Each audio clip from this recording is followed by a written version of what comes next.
Happy Friday and welcome to the 120th episode of Sports Corner. I'm Cole Young and we have a lot to catch up on, so I'll get right to it.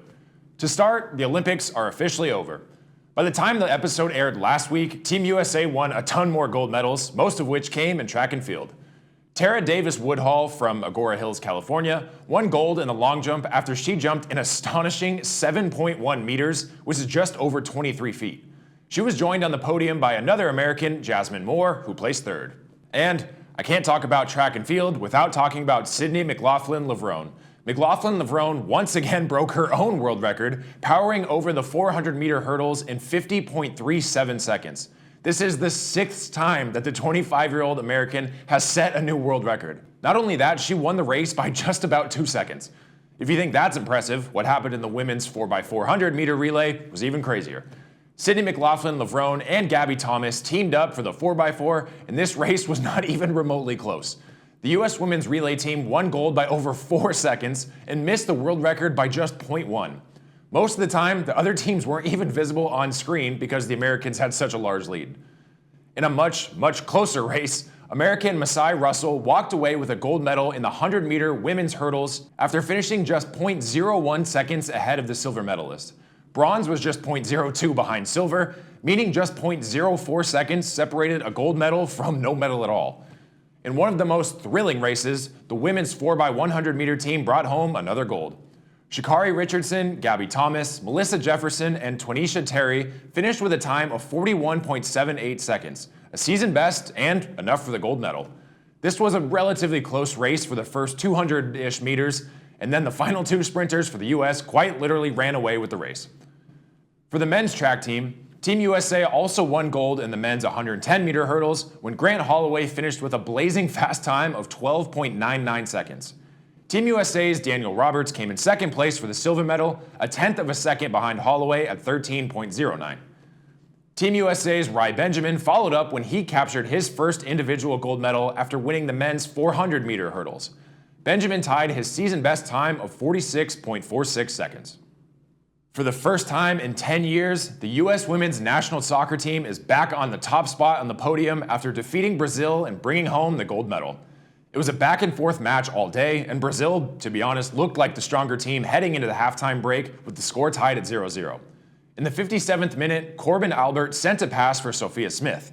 Smith recognized she was offsides, pulled up, and let Mallory Swanson take control.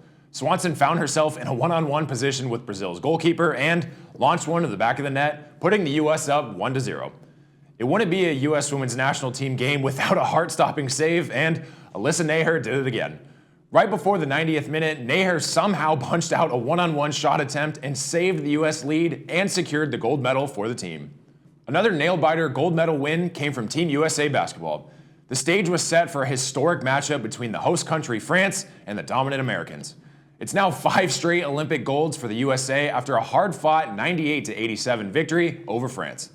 Like we've seen happen for decades, Steph Curry managed to hit 4 absolutely clutch three-pointers in a 2-minute span in the fourth quarter to secure the victory for the USA.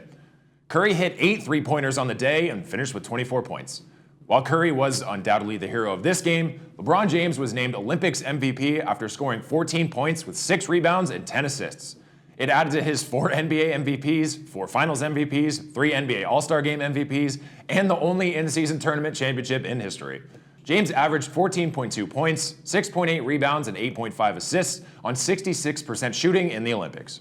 And to close out the 2024 Paris Olympics, the final day ended with the U.S. women's basketball team on top of the podium. The 67-66 win over France was by no means an easy win, though. Team USA fell behind by 10 points to open the third quarter, but kept their heads level and pulled out a win.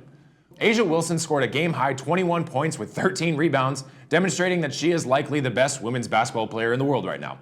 She was named FIBA MVP of the Women's Olympic Tournament, and Kelsey Plum and Kalia Copper each scored 12 points, and the U.S. went on to win its 8th consecutive gold medal and 61st straight Olympic victory.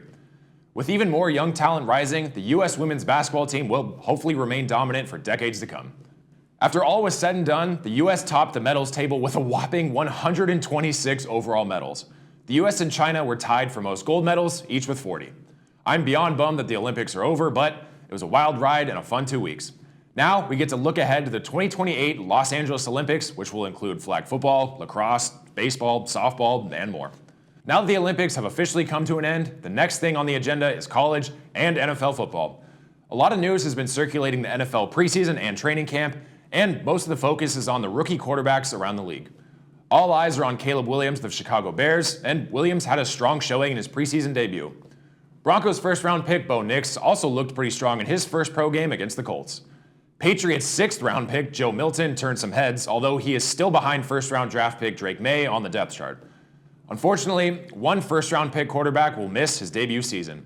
Vikings rookie quarterback tore his meniscus in his right knee, and after having the tendon surgically repaired, it was announced he will miss the entirety of the 2024 season. It looks like Sam Darnold, San Clemente local, will take the reins for the Vikings unless they decide to trade for a temporary quarterback, which there's already been a few rumors that Minnesota has inquired about Derek Carr. Another major storyline to follow in NFL training camp is the absence of Cowboys star receiver CeeDee Lamb. Lamb has been holding out of training camp amidst contract disputes, and it's now been over 3 weeks that a deal has not been done, and Lamb has been absent. The Cowboys reportedly offered Lamb a contract worth $33 million per year, but Lamb is looking to increase that to $35 million. Cowboys owner Jerry Jones did not help the situation when last week in an interview he stated that the Cowboys are in no rush to get Lamb's deal done. He now seems to be backtracking on his words a little bit, saying that the front office is working conscientiously to work out a deal. It wouldn't be football season without a little bit of drama surrounding the Dallas Cowboys. It's already shaping up to be an electric season, and I, for one, am very interested to see how it all unfolds. The first NFL game will be on Thursday, September 5th, with a high-powered rematch of the AFC Championship game between the Baltimore Ravens and the reigning Super Bowl champions, the Kansas City Chiefs. Until then, though, we will have some college football to hold us over. The college football season will kick off next Saturday, August 24th, with what is known as Week 0. The first game of the season, oddly enough, will be played in Dublin, Ireland. The road matchup will be between number 10 ranked Florida State and unranked Georgia Tech. Speaking of ranked and unranked, here's a look at the preseason AP Top 25 teams. Keep in mind, there have been no games actually played yet, so this is all a speculation on how teams will perform this year, and this list will change probably 1,000 times before the end of the season. So far, though, I can tell you there are some major snubs, including my alma mater, Boise State. Next week, I'll give my full NFL season preview, so be sure to tune in and see just how wrong I can be yet again. Until then, enjoy some more NFL preseason, some MLB regular season, and even the start of the Little League World Series. There aren't any California teams this year, unfortunately, but still a ton of fun watching the kids compete. As always, thank you for joining me on this week's episode of Sports Corner. Before I go, I want to wish my mom a happy early birthday. Happy birthday, Mom, and I'll see you this weekend. Anyway, I'm Cole Young. Thanks for tuning in, and I'll see you next week.